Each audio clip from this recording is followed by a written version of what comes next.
As part of Year 11 Contemporary Possibilities, we're going to be looking at multimodal texts.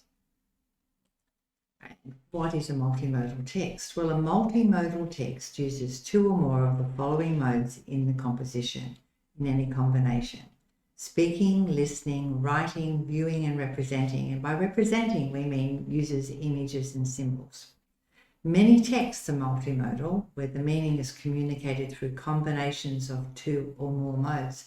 And the important thing about the use of two or more modes is that the mode is not duplicating the meaning of the other mode. Each mode adds additional meaning to the text, and they work in conjunction to extend on the meaning of the overall piece. So multimodal texts include picture books, textbooks, graphic novels, comics, and posters. Meaning is conveyed to the reader through combinations of visual elements, still images, moving images, written language, and the use of space in layout. Digital multimodal texts such as film animation, slideshows, e-posters, digital stories, and web pages convey meaning through the combinations of written text, spoken language, visual elements, sound, audio-visual elements, the use of space in layout, and the use of images and symbols. And whenever we talk about images and symbols in English, we use the term representing. Live multimodal texts, for example, are dance, performance, oral storytelling. They all convey meaning through combinations of audio-visual elements and spoken language. Now, for the purposes of our study of the lost thing, you need to know the following terminology. Montage. When we talk about montage, we talk about the production of a rapid succession of images in a motion picture or an animation to illustrate an association of ideas. When we talk about diegetic sound, we're talking about the sound heard within the world of the story, the sound heard by characters. When we talk about non-diegetic sound, we're talking about any sound that does not specifically exist within the world of the film itself. In other words, it's the type of sound that characters in the film are not able to hear, but that we can. For instance, you're most commonly used to it in an underscore, a music track, a soundtrack that accompanies the movie. If you segue into something, in music and film, it means to move without interruption from one piece of music or scene to another. And if we're talking about segue in a song medley, it means transition of one song into the next smoothly without a break. And usually that's done through a modulation of a chord sequence.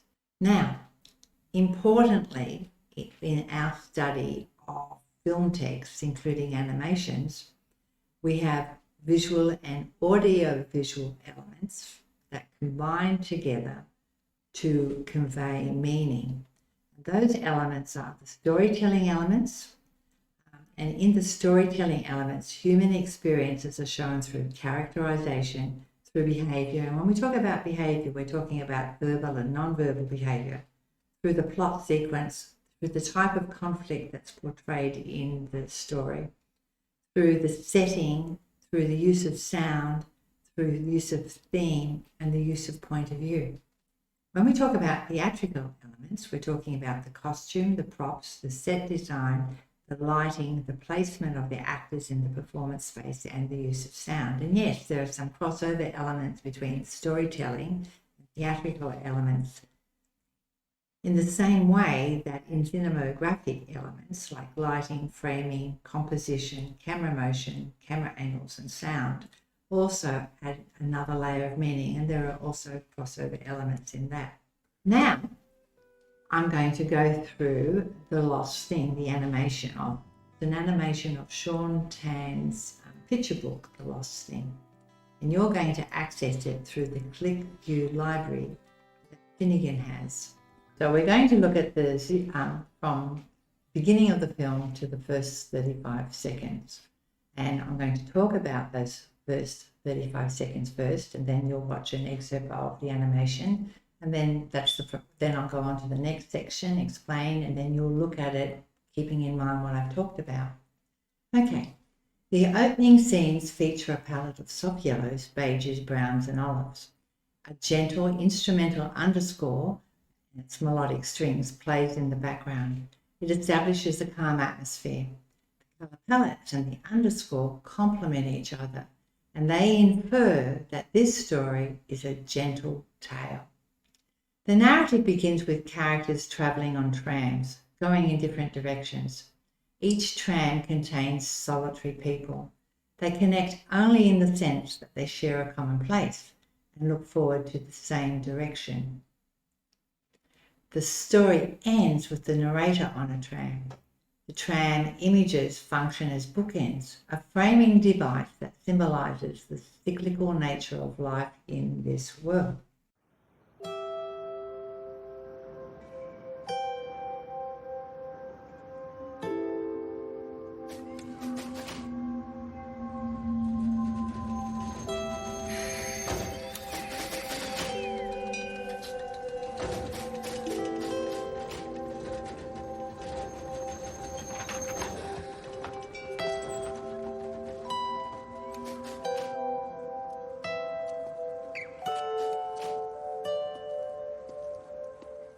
Now, the next section of the film is presented in the form of an anecdote in which the narrator directly addresses the audience and says, "So you want to hear a story?"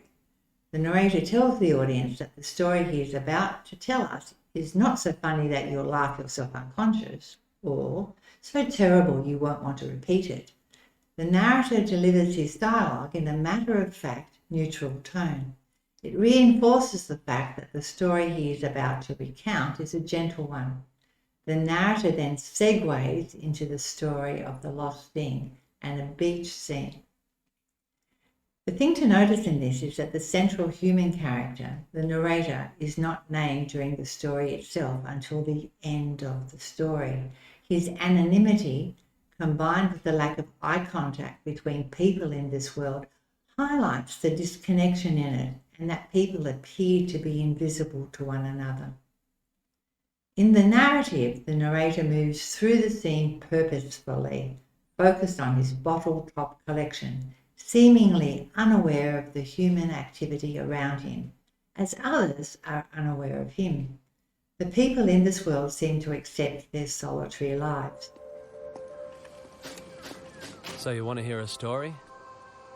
Well, I used to know a whole lot of pretty interesting ones.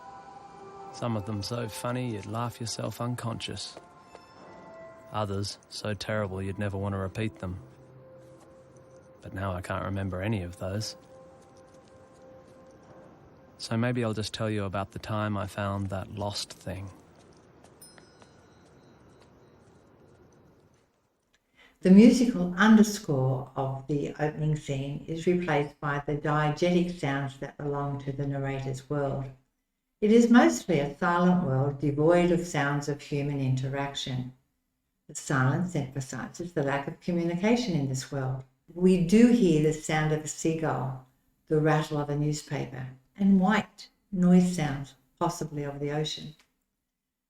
The subsequent beach scene features scattered beach umbrellas whose owners are invisible. We see the hands of someone reading a newspaper, again invisible to the audience and others in the scene. We see a work person pursuing that person's singular interest, reinforcing the disconnection in this world. The people in this world seem to accept the isolation. We do not see any attempt by any individual to connect to someone else through interaction. This all happened many summers ago, down at the beach. I was, as usual, working tirelessly on my bottle-top collection. At least until I saw the thing. The narrator's curiosity leads him to discover the lost thing. The tinkling gentle bell, part of the thing, cues the return of soft melodic music, which is non-diegetic sound. The return of the music represents a shift in the tone of the narrative. The narrator notes the stillness of the creature. It just sat there with a really weird look about it, a sad, lost sort of look. Is this observation an implied comment on the emotional status of the invisible people on the beach? The disconnection between people in this world is emphasised by the narrator's dialogue. Nobody else seemed to notice it was there, or too busy doing other stuff, I guess. Ironically, despite the thing's size and colour that should make it impossible for people to ignore, they do. Their preoccupation with their own interests blinds and separates them.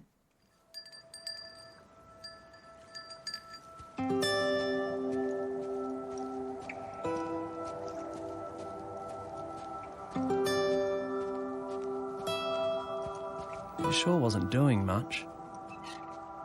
He just sat there with a really weird look about it. You know, a sad, lost sort of look. Nobody else seemed to notice it was there. They were all too busy doing other stuff, I guess.